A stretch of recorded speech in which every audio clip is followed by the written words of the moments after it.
Good evening. We start here tonight with fuel prices skyrocketing, putting a squeeze on both businesses and consumers alike. Stakeholders at the Smart Mobility Africa Summit say hydrogen could be the future solution. Sasol, Toyota, as well as Air Products South Africa presented the country's first on-road demonstration of a hydrogen vehicle at the summit. And business reporter Ntokozo Khumalo caught up with the president and CEO of Sasol and filed this report. Well, we've seen several innovations unveiled at the annual Smart Mobility Africa Summit that's taking place out in Midrand, and one such innovation came out of Sasol in partnership with Toyota and Air Products. And I am now joined by CEO Fleetwood Grobler for a little bit more detail on that innovation. We are standing in front of this beautiful car right here.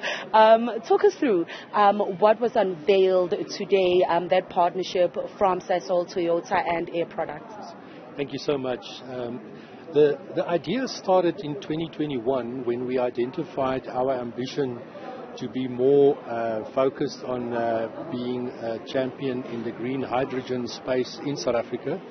And of course, Sasol is the largest producer of grey hydrogen currently. So in our quest to also reinvent our operations to a sustainable future, hydrogen, and specifically green hydrogen, will play a very important part of that transition. And therefore, the green hydrogen is not only applicable into mobility, but also in other hard-to-abate industries.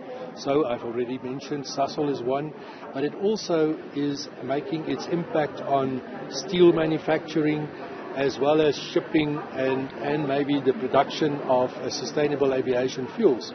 And we've got the type of technologies that we can harness green hydrogen in those applications, like our own Fischer-Tropsch that would be producing sustainable aviation fuel. But also, it is about hydrogen in mobility. So Sasol is today a big player in the retail networks of Sasol that provide fuel, petrol and diesel to the public at large. And as we decarbonize, there would be more prevalency around electrical charge point for electrical vehicles, but also for hydrogen electric fuel cells. And that is what we are doing here today, is to do the proof of concept of mobility with hydrogen. And that's what is this exciting milestone all about for us. And something that you mentioned there in your answer that I think a lot of South African consumers would want to know more about is around the issue of fuel. Obviously, South Africa has been working on diversifying our energy mix. We've seen those fuel prices increase. That is really putting pressure on both business and consumers. Hydrogen as that option, how is going to interrupt that and really kind of lower that fuel price for consumers? Now, that's a very interesting question, because it is the whole concept of hydrogen mobility is in its nascency at this point in time. There is no commercial large-scale applications.